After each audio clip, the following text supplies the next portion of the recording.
So today we are going to talk about why 90% of astrologers fail to make accurate astrology predictions. All right.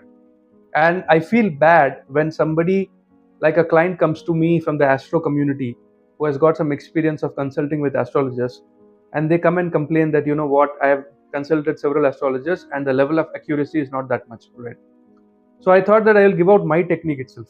All right. How I accurately do predictions such that people, including astrologers, can watch this and benefit from it. All right. Because what is the point of keeping all the knowledge and wisdom with yourself if you're not able to help the world and also the astrology community which you're serving? All right.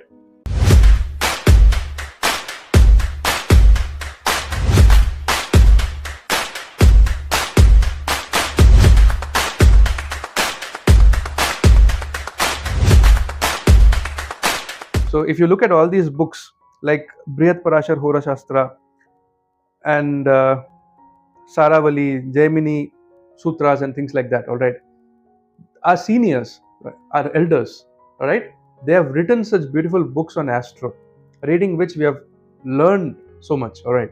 Similarly, whatever we know, it's a churning of whatever we have learned through them, through my guru and everybody, right? So you should know this. All right. Accuracy should always be high when it comes to astro. Okay. So it's a very simple thing. There are three important charts. Okay. When you are casting anybody's horoscope, the Rashi chart, which is also called the Lagna chart, the moon chart, which is also called as the Chandra Kundli, and then there is the Bhava chart, which is also called as Bhava Chalit Chart. Okay. Now these three charts are very important to assess the area of events and the type of events and the experience that a person is going to get in this lifetime. All right. Now there are certain key areas that you have to pinpoint and you have to isolate. All right, from each chart. Okay, you cannot do all predictions from Rashi chart only. You cannot do all predictions from Chandra Kundli. There is moon chart only, and you cannot do all predictions from Bhava chart. Okay, but you should know which one to take from which particular chart.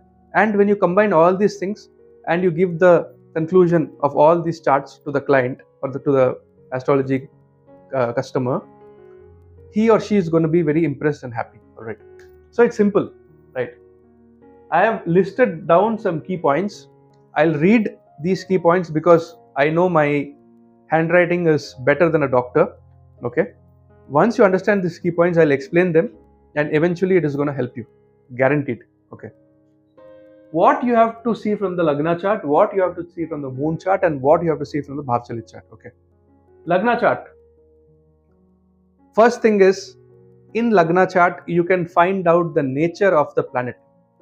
That is, in the Lagna chart, it will show you in which particular Rashi a particular planet is placed and what is the nature. Let's say, for example, Jupiter is in Cancer, so he is exalted. Okay. Jupiter is in Capricorn, he is debilitated. So exalted means he is strong and he is able to express his powers and his capabilities fully. And debilitated means he is weak and he is not able to express his capabilities and powers fully. All right. So any planet placed in any particular Rashi in the Lagna chart will show you whether the planet is exalted, debilitated, friendly sign, own sign, comfortable, not comfortable, in which tattva, is it in water element or air element or fire element or earth element. All right. This is the importance of the Rashi chart, which is also called the ascendant chart or Lagna chart. Okay. Second point is what kind of energy the planet is carrying. If Mars is in Cancer, it is carrying water energy, water element. But if the same Mars is in Aries, he is in fire element. If the same Mars is in Scorpio, he is again in water element. If he is in Capricorn, now he is in earth element. All right. So you will understand the nature of the person itself, because in whichever element the ascendant lord will go, that person will have that characteristics and quality in him.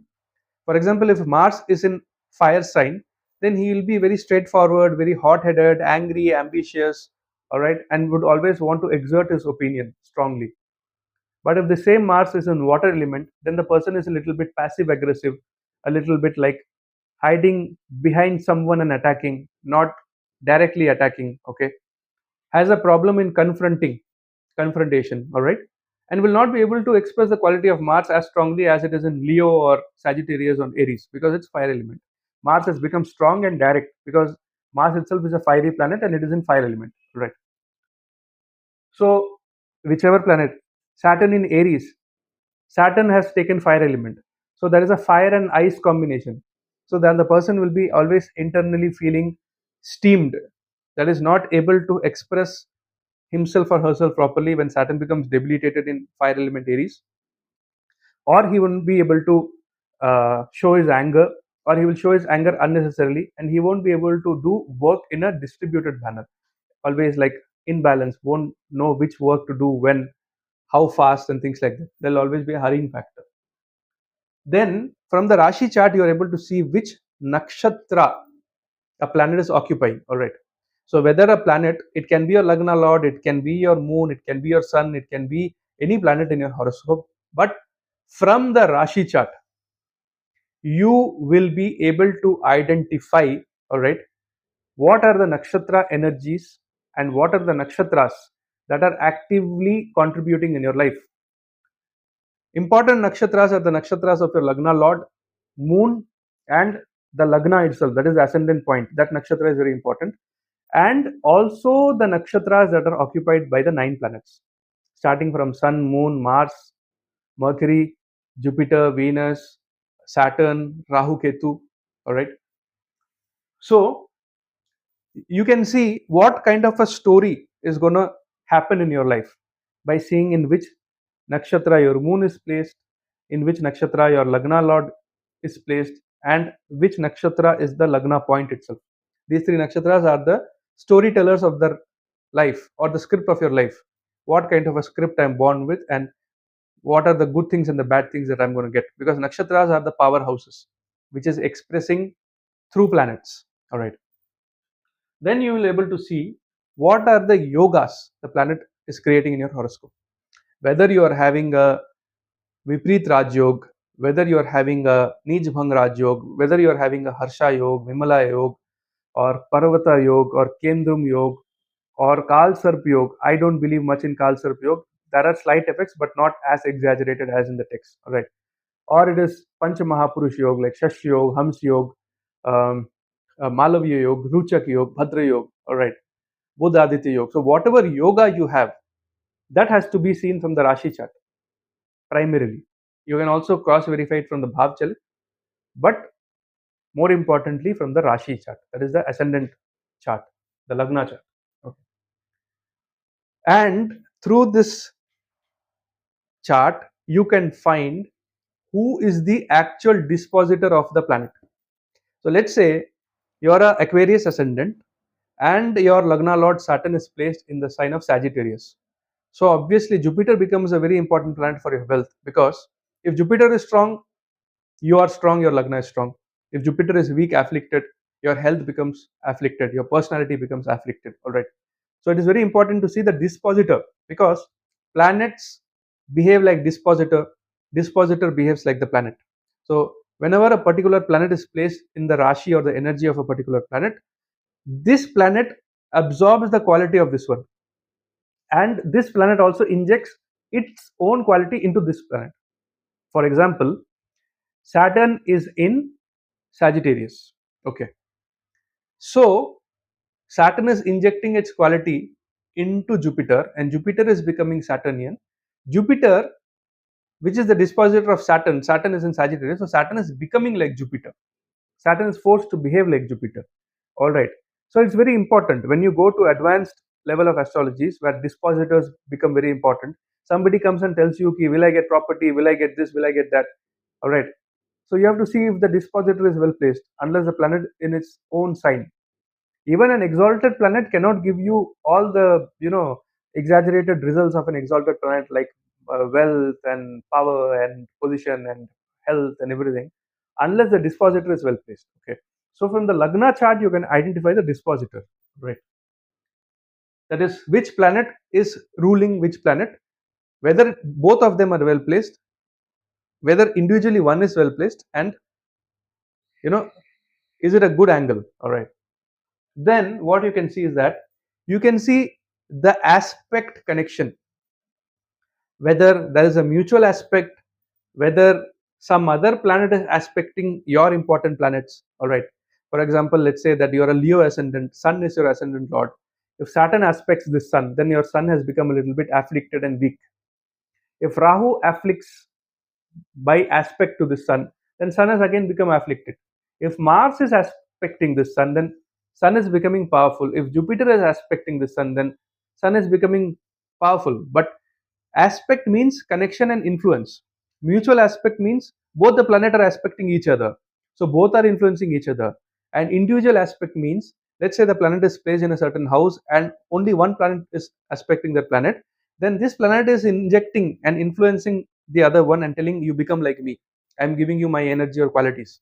For example, if moon aspects Sun, then let's say it's a Leo ascendant and Sun is the Lagna Lord, the person becomes emotional. If Saturn aspects this Sun, the person becomes a little bit stone hearted. All right. If Mars aspects this Sun for a Leo ascendant, the person becomes a little bit courageous and ambitious. All right. So aspect means influence. From the Lagna chart, you can see what sort of an influence the particular planet is carrying on itself, and what sort of an influence or aspect he is putting on some other particular planet. All right.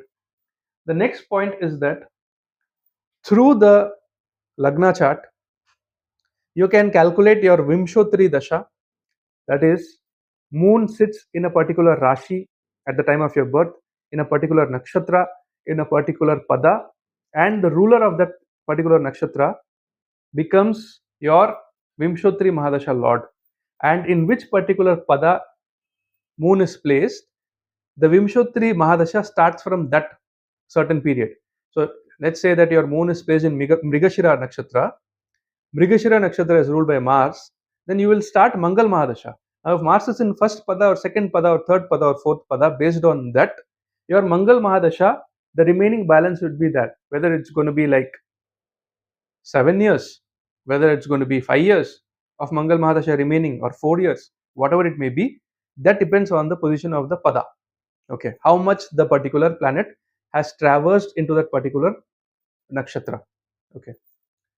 So Vimshotri Dasha is most important because that is only dictating what I'm going to do today, what I'm going to do tomorrow, how my 5 years is going to be down the line, how the upcoming 10 years is going to be for me down the line. So from the Lagna chart, which is also called as a Rashi chart, you can actually see the Vimshotri Mahadasha. What is the experience that I'm going to get in my life, and what are the good periods in the coming 30, 40, 50 years, and what are the bad periods. Okay. The next point is, you can also see the Ashtakvarga, that is the Sarva Ashtakvarga and the Bhin Ashtakvarga through the Rashi chart. Okay. And Ashtakvarga is like a digital footprint of your chart, and it shows what particular house is powerful, what particular house is weak, and which are the areas where you're going to invest more amount of energy in life, and which are the areas you're going to invest less amount of energy in your life. All right. And Ashtakvarga also shows what sort of a results the planet is going to give you in its Dasha Antardasha, how you're going to get Vimshotri Mahadasha results. Let's say a particular house has 36 points in the Sarvashtakvarga. Then whenever Saturn will transit, or Rahu or Jupiter or any planet will transit through it, you will get strong results. But if that Ashtakvarga score is less, below 18, 16, something like that, then you will get less results of the transit also, good or bad. Okay. So these are the fundamental things that you have to see from your Lagna chart. Okay. The next chart is the moon chart, which is also called as Chandra Kundli. How to get the moon chart?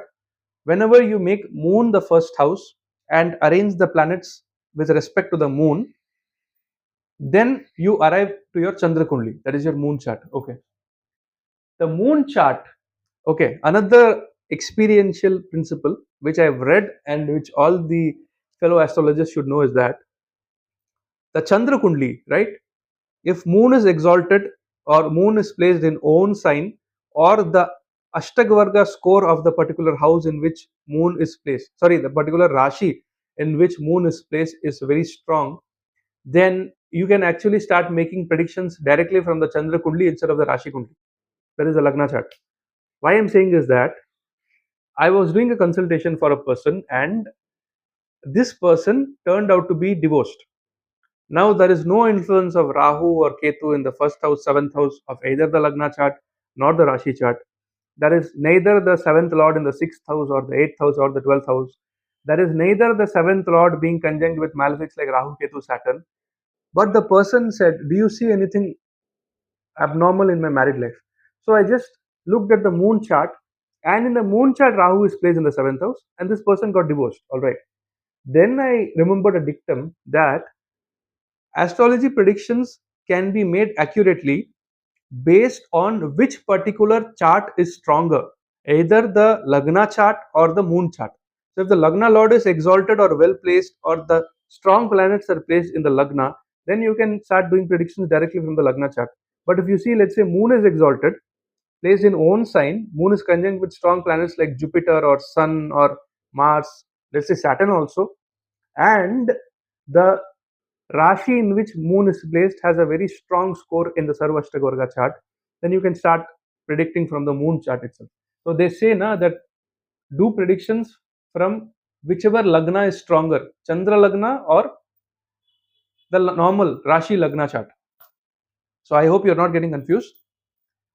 If the lagna lord is exalted or own sign or well placed, or there are strong planets in your lagna, that means the Lagna chart is stronger than the moon chart, so do predictions from the Lagna chart. And if the moon is exalted or in own sign, or there are strong planets placed in the Rashi in which moon is also placed, or in the Sarva Ashtakvarga Kundli, the Rashi in which your moon is placed is getting a lot of score, that means that you can make predictions directly from the moon chart also. So let's say somebody has got a Saturn placed in the fourth house in the moon chart, you can say that you don't have domestic comforts, there can be some health issues to your mother, and you maybe wouldn't have purchased your house as of yet, and you are always emotionally feeling heavy, there is some heaviness in you, you're not feeling emotionally confident. And also because moon from the fourth, sorry, Saturn in the fourth house of the moon chart will aspect the moon also to its 10th aspect. So you can always say that there is a wish yoga partially happening in your horoscope, and you can have mental anxiety, tension and problems. All right. So this is a very important fundamental principle. Whichever is stronger, Lagna chart or moon chart, which you feel, start making predictions from that. You'll get more accuracy. Moon chart helps you to understand, second point, how transits are going to affect you. Okay, because moon is the emotional state. All right. So in your moon chart, whenever Saturn goes to the 8th house, you're going to be effed emotionally for the 2.5 years, which is called Ashtam Shani. When Saturn hits the 10th house from your moon chart, it will take you to the burial or cremation of somebody close to you. Okay. When Saturn goes through your moon chart, that is your moon, let's say, is in Gemini and Saturn has come and hit Taurus, your Sadesati starts and you start suffering emotionally, mentally. All right. So, moon is the state of your happiness and the experience of life internally. The Lagna chart is the physical manifestation of yourself, and the moon chart is the emotional manifestation of yourself. And if malefics are transiting into good houses, first, fourth, seventh, 10th, 5th, 9th, via transit, then the overall time period can be a little bit negative. You can feel negativity. That is what I'm trying to say. Okay. So moon chart also says what the person is feeling about himself or herself. All right. So let's say that somebody has got Saturn in the 7th house from the moon in the moon chart. You can say that the person has problems in getting married, and if he's got married, there can be some distance between his or her spouse, and also he can have some fear, social anxiety and phobia. You can tell this and say it will match. All right.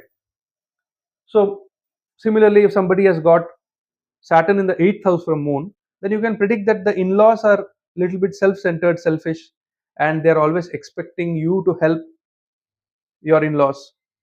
And also, you personally have a fear of accidents or transformation or ghosts or spirits or unknown, because Saturn is placed in the 8th house of your moon chart.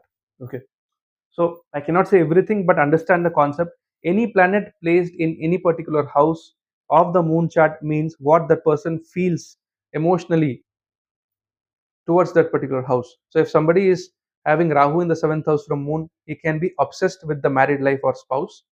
If somebody is having Rahu in the ninth house from moon, then he can be spiritually very eager to know about the secrets of God, religion, spirituality, and also like to travel a lot.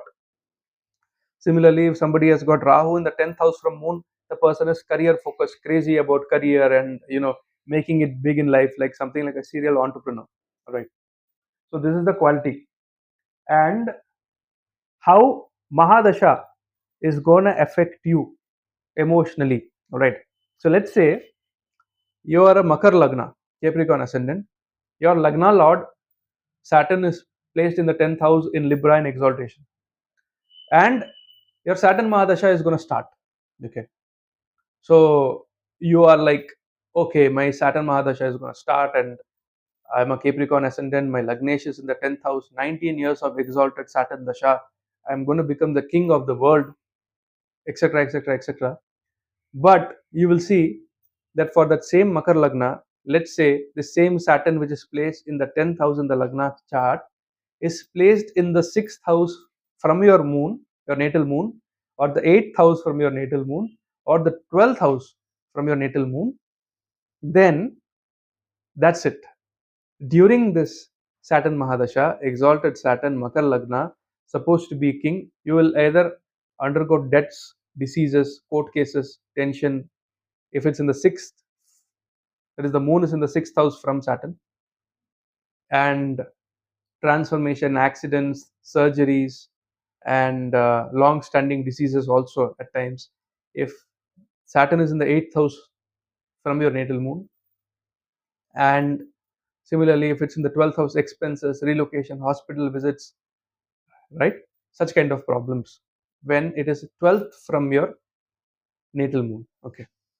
So for a Makar Lagna, all right, if moon is in Scorpio, then it is in your 12th.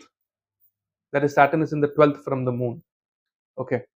Similarly, 8th angle and 6th angle. Okay.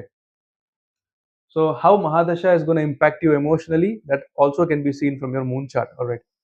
Now coming to Bhava Chalit chart. Okay. What is this Bhava Chalit chart? Okay.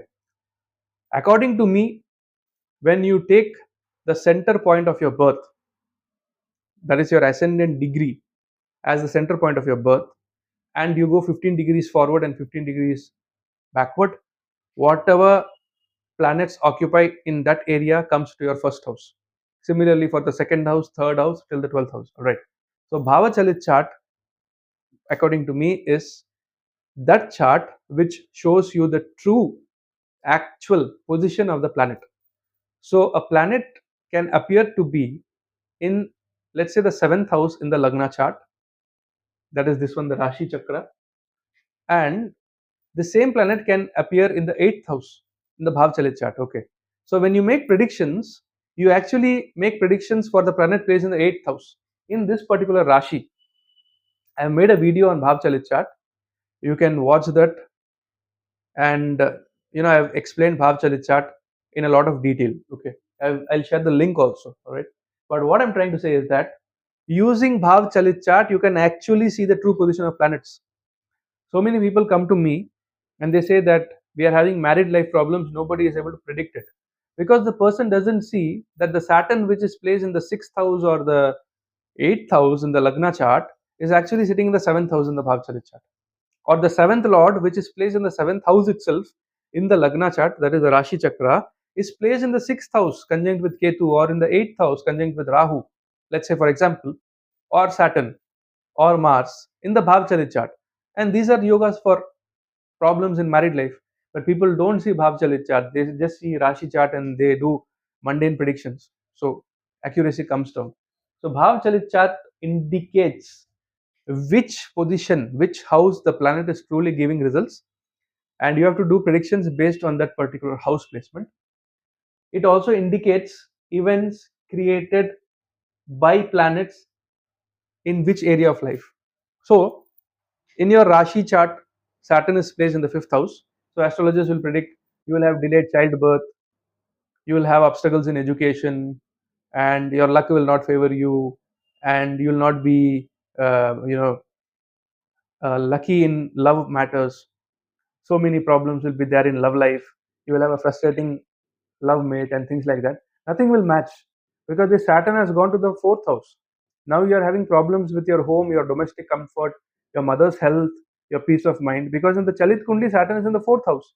So Chalit Kundi is exactly demarcating, segregating, and showing you what are the planets that are placed in the first house, what are the planets that are placed in the second house, third house, vice versa till 12th house. All right. So this thing, Bhava Chalit chart, will show you the actual true position of the planet, that which particular planet is giving results of which particular house using which Rashi it is occupying in the Rashi chart. Okay. Identify the angle between planets. Okay. So let's say there are certain negative angles between planets, which is called 6-8 relationship, Shad Ashtak Yog. That is, if a certain planet is 6th from it and the other planet is 8th from it. That is also Dvi Dwadash Yog. One particular planet is 2nd from it and the other one is 12th from it. All right. So what it indicates is that during the Mahadasha of this particular planet and the Antardasha of the other planet, let's say for example, Mars and Saturn are in Shad Ashtak Yog. Saturn is 8th from Mars and Mars is 6th from Saturn. So always Mangal Mahadasha Shani Antardasha or Shani Mahadasha Mangal Antardasha or Pratyantardasha is not going to go that great because it's a negative angle between them. And this Shad Ashtak Yoga or Dvi Dwadash Yoga or good yogas like 1-9, all right, 1-10, all right, 4-10, these yogas, it can be easily identified in the Bhav Chalit chart compared to the Rashi chart. Okay. So Bhav Chalit chart is used to identify the true position of the planets, see the angle between each planet, which helps in identifying how the Mahadasha, Antardasha process is going to go, and it is used to increase the accuracy of the predictions. So this is what I have to say. When you incorporate all these things into your prediction, looking at the Lagna chart, seeing these parameters, looking at the moon chart, following these parameters, looking at the Bhav Chalit chart, following these parameters, then looking at the Nakshatra Kundli, then divisional charts, Navamsha, Dashamsha, and Ashtakvarga, you will be able to accurately predict the future, the present, and the past of the person. All right. So I know the video has become lengthy, and also there are some background noise. I don't care about it. You also don't care. Just listen to whatever I'm saying and incorporate it in life. Forget the adjectives. So that's it for today. This is Purab signing off from Purab's Universe. Take care of yourself. Take care of the elderly people and the stray animals around you. Adios. Jai Hind. Jai Bharat. Vande Mataram.